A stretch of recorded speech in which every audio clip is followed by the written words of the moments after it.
Hello, dear students. Welcome to the official YouTube channel of the Home Academy.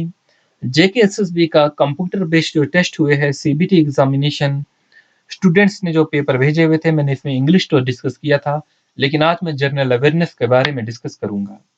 J&K के जो भी upcoming examination है उनके लिए बिल्कुल 100% यूजफुल होने वाले हैं, क्योंकि जनरल अवेयरनेस का सेक्शन जो है हर किसी एग्जामिनेशन में है। सिलेबस आप देख लीजिए, तो ये आपके लिए असिस्टेंट कंपाइलर के लिए भी यूजफुल होने वाला है। ये पेपर असिस्टेंट कंपाइलर का नहीं है, ये पेपर जो है फील्ड असिस्टेंट, बी कीपर, इनका है। तो ऐसे जो भी स्टूडेंट है जिन्होंने बी कीपिंग का एग्जामिनेशन दिया, हमने एक उसके लिए सर्वे किया था कि उसका कट ऑफ क्या होगा, उसके बारे में भी हम डिस्कस करेंगे बाद में। ठीक है, तो काफी अच्छा रिस्पॉन्स है, बच्चों के 90 प्लस जो है वो बता रहे हैं अपने आंसर की देखकर। तो अब यहाँ पर हम बात करने वाले इस पेपर की। तो इससे पहले ये बता दूं कि अब जो आप प्रिपेयर करने वाले किस एग्जामिनेशन के लिए पढ़ने वाले हैं, सुपरवाइजर है या जेकेएसएसबी का जो सब इंस्पेक्टर है उसके लिए प्रिपेयर करेंगे, जरूर कमेंट सेक्शन में बताएंगे। तो यहाँ पर जो हम जनरल अवेयरनेस के बारे में बात करने वाले हैं, इसमें कौन कौन से क्वेश्चन आए हुए हैं चलिए देखते हैं। तो पहला जो है वो हमारा जो क्वेश्चन है वो डिफेंस एक्सरसाइजेस से रिलेटेड है। आपका जो अपकमिंग एग्जामिनेशन होता है इसमें जो है पूछा जा सकता है डिफेंस एक्सरसाइजेस से, तो इस टॉपिक को जो है बिल्कुल करेंगे। कहाँ से करेंगे, हमने आपके लिए पूरी कलेक्शन जो है वो ऑलरेडी जो इंस्टाग्राम पे अपलोड की हुई है, जिसमें से जो है सारी की सारी 2021 की जो है वो डिफेंस एक्सरसाइजेस जो है वो कंप्लीट की हुई है। तो आप जाके जो है वो जरूर देखेंगे इस टॉपिक को। तो यहाँ पर क्वेश्चन है, the fifth edition of the bilateral maritime exercise JIMEX between the Japan and India was conducted in the. तो ये जो पांचवी जो है वो डिफेंस एक्सरसाइज हुई हुई है, कौन सी, जिसका नाम जिम्बैक्स है। तो ये एक्सरसाइज जो है कहाँ पर हुई है, ये एक्सरसाइज जो है वो अरेबियन सी में हुई है, फिफ्थ एडिशन था। आपको ये भी क्वेश्चन आ सकता है कि ये एक्सरसाइज किस किस कंट्री के बीच में हुई थी, तो आप याद रखेंगे ये जो कंट्रीज थी वो एक इंडिया थी और एक जापान थी। और ये कौन सी एक्सरसाइज थी, ये मैरी टाइम बाइलेटरल एक्सरसाइज थी। क्वेश्चन आता है कि ये नेवल एक्सरसाइज थी, ठीक है, या मैरीटाइम थी, ऐसे भी क्वेश्चन बनता है। अगला क्वेश्चन हमारे पास है, agriculture income tax is assign to the state government by. तो एग्रीकल्चर जो है इनकम टैक्स जो है वो स्टेट जो है स्टेट गवर्नमेंट जो है वो लगा सकती है। तो ये जो पावर दी गई है ये आइन ने दी है, तो करेक्ट आंसर जो होगा कॉन्स्टिट्यूशन ऑफ इंडिया। ये सेशन आपके लिए इसलिए इंपॉर्टेंट है, अगर इसमें से एक भी क्वेश्चन जो आपकी एग्जामिनेशन में आ जाए जो आपने पहले ना पढ़ा हो, तो आपकी जो है एक नंबर से भी जो है सिलेक्शन हो सकती है। देख लीजिए, अगला क्वेश्चन है आपके टॉपिक में जो जीडीपी दिया गया है सिलेबस में, तो ये उसी से है।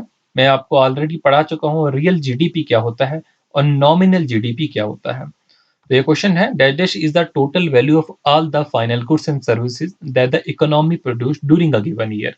तो जितना भी जो है फाइनल गुड्स और सर्विसेज जो है किसी भी इकोनॉमी में प्रोड्यूस होती है एक साल में, उसे हम रियल जीडीपी कहते हैं। अकाउंटिंग फॉर इन्फ्लेशन, तो इन्फ्लेशन तो आप जानते हैं क्या होता है, प्राइस में जो है कीमत बढ़ जाना विद रिस्पेक्ट टू टाइम, या तो आपकी करेंसी की वैल्यू जो है वो डिक्रीज हो जाना, तो उसे हम इन्फ्लेशन कहते हैं। आपके सिलेबस में तो ये नहीं है। चलिए अगला देख लेते हैं। ये इन्फ्लेशन टॉपिक नहीं है आपके सिलेबस में, मेरा कहने का मतलब।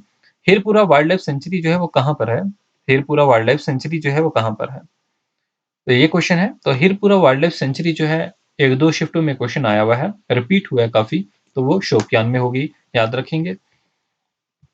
अगला हमारे पास क्वेश्चन जो है वो इंटरनेशनल कोर्ट ऑफ जस्टिस से है, जो कि हम ऑलरेडी पढ़ चुके हैं, यूनाइटेड नेशन आपका जो टॉपिक है उसमें। तो यहाँ पर पूछा गया है कि इंटरनेशनल कोर्ट ऑफ जस्टिस जो है वो कब बनाया गया है, तो 1945 में बनाया गया है, और मंथ कौन था, जून का महीना था। इसका हेडक्वार्टर भी आपको जो है पूछा जा सकता है, और इसमें कितने जजेस होते थे, इंडिया से कौन जज था, ऐसे क्वेश्चन आ सकते हैं। अगला क्वेश्चन है, डिस्ट्रिक्ट गांधरबल जो है वो अलग डिस्ट्रिक्ट जो है वो बनाई गई है, 16वें नंबर की डिस्ट्रिक्ट ये बनाई गई थी जे में। तो ये किस श्रीनगर डिस्ट्रिक्ट को काट के बनाई थी, और यही तो पूछा है कि किस डिस्ट्रिक्ट से बनी है। अगला क्वेश्चन जो हमारे पास है ये ऑनर से रिलेटेड है, awards and honours of the world से रिलेटेड है। हम कह सकते हैं कि हाईएस्ट मिलिट्री ऑनर जो है वो दिया जाता है यूनाइटेड स्टेट ऑफ अमेरिका में, उसका नाम बताइए, तो वो मेडल ऑफ ऑनर होगा। तो आपको इंडिया के याद रखने हैं, पद्म भूषण, पद्म विभूषण, ये सारी चीजें। अगला क्वेश्चन हमारे पास है, देखिए, where is the Bhabha atomic research centre located. देखिए, मैं ये पढ़ा चुका था, न जाने स्टूडेंट ने क्यों गलत किया है कि इसरो मैंने जब टॉपिक पढ़ाया था, एटॉमिक रिसर्च पढ़ाया था, उसमें अच्छे से डिस्कस किया था कि बाबा एटॉमिक रिसर्च सेंटर जो है वो मुंबई के शहर त्रोम्बे में है। तो देखिए, अब 1 नंबर का भी जो है वो कितनी मतलब कितना यूज़फुल होगा आपके लिए जब आपका परसेंटाइल बन के आएगा, जब आपका फाइनल कट ऑफ आएगा, एक परसेंटाइल आपको प्रोवाइड किया जाएगा, तब आपको उसकी वैल्यू पता चलेगी एक-एक नंबर की।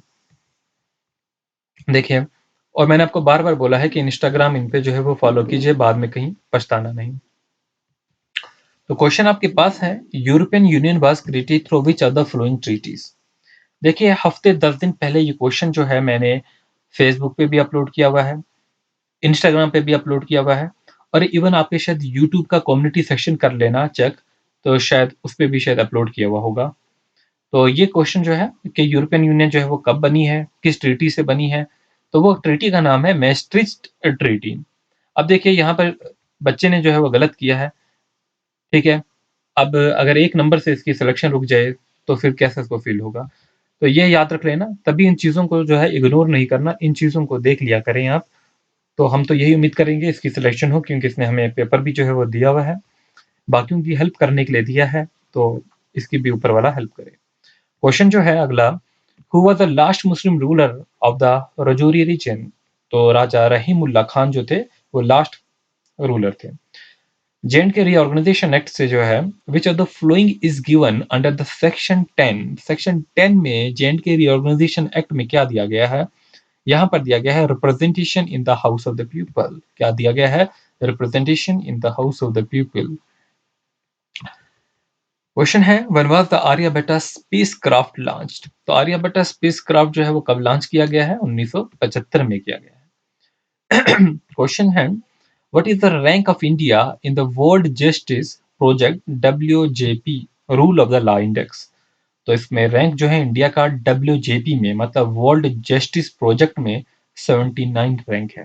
तो अभी जो है आप बाकी रैंक्स भी याद कर लेना, पोवर्टी इंडेक्स में क्या है, हंगर इंडेक्स में क्या है, वर्ल्ड फ्रीडम इंडेक्स में क्या है, ठीक है, डेमोक्रेसी इंडेक्स में क्या है, अभी ये जो है वो याद कर लेना।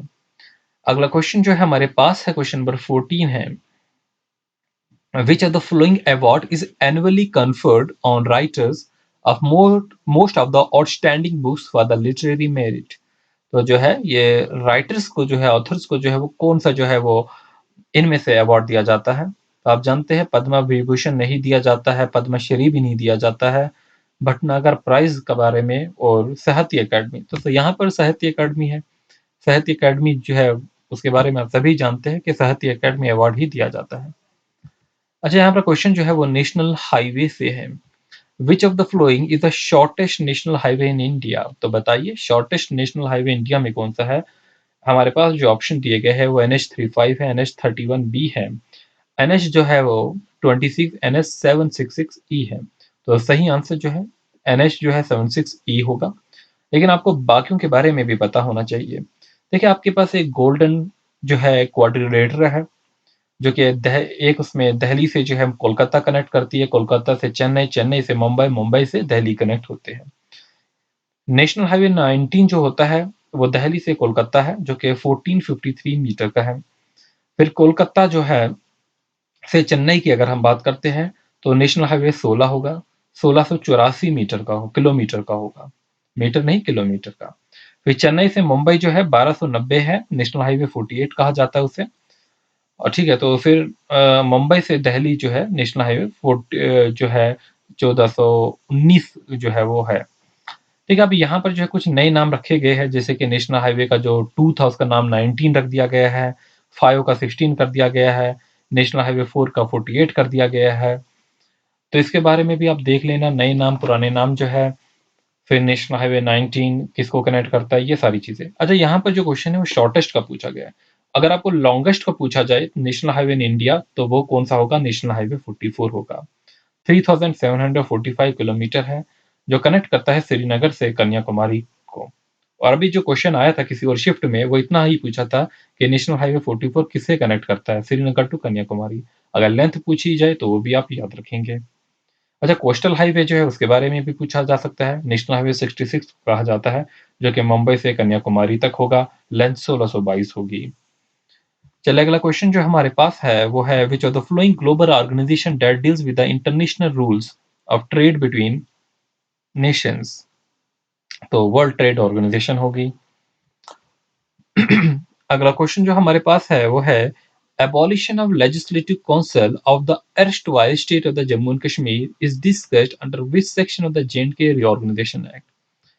तो J&K Reorganization Act के तहत जो स्टेट थी जम्मू एंड कश्मीर में उसकी जो लेजिस्लेटिव काउंसिल है आप जानते हो उसे एबॉलिश कर दिया गया है। तो किस सेक्शन के तहत? सेक्शन 57 के तहत जो है ये काम किया गया है। अगला क्वेश्चन जो है which of the flowing river is the tributary of the Chenab river. तो हम सभी जानते हैं मरुजदार रिवर जो होगा वो ट्रिब्यूटरी होगी चिनाब रिवर की। अगला क्वेश्चन है J and K union territory has been declared as agri export zone for which of the following. तो बताइए जे एंड के जो है जो यहाँ पर यूनियन टेरिटरी है इसे डिक्लेयर किया था एग्री एक्सपोर्ट जोन किस जो है क्रॉप्स के लिए जो है वो डिक्लेयर किया गया है, यही बताइए आप। तो देखिए ये कौन सी क्रॉप है? ये जो क्रॉप है एप्पल एंड वॉलनट के लिए किया है, सेफ्रॉन एंड रेप सीड के लिए नहीं किया है। एप्पल और वॉलनट के लिए जो है एग्री एक्सपोर्ट जोन बनाया गया है। अच्छा, सेफ्रॉन के लिए क्या बनाया गया है? ग्लोबली इंपॉर्टेंट एग्रीकल्चर हेरिटेज बनाया गया है जो कि पामपुर को बनाया गया है जिसे जियास भी कहा जाता है। तो अब जानते हैं सेफ्रॉन को जो है जीआई टैग मिला हुआ है। आगे हम चलते हैं। दच्छी गाम नेशनल पार्क जो है वो किस चीज के लिए फेमस है? दच्छी गाम नेशनल पार्क जो है वो फेमस होगा कश्मीरी स्टैग के लिए, हंगुल के लिए फेमस है। तो यहाँ पर आपके 20 क्वेश्चन जो है जनरल अवेयरनेस से जो आए थे, जेएनके के पोर्शन से आए थे, हमने डिस्कस किए। अब साइंस जो है वो आपके सिलेबस में नहीं है, लेकिन ये साइंस जो है आप जब सब इंस्पेक्टर के लिए प्रिपेयर करेंगे या किसी और के लिए प्रिपेयर करेंगे तो जितने भी कॉम्पिटिटिव एग्जामिनेशन अभी हो रहे हैं जे एंड के जेके एसएसबी के, तो ये सारी चीज़ें आपको वहाँ पर करवाई जाएगी। ये वाले क्वेश्चन जो है वो करवाएंगे हम आपको सारों को। ठीक है, तो उम्मीद करते हैं कि ये वीडियो आपको पसंद आई होगी। अगर पसंद आई है तो अपने फ्रेंड्स के साथ शेयर कीजिए और जो है सोशल मीडिया अकाउंट्स को फॉलो करना ना भूलें। Thanks for watching, wish you good luck.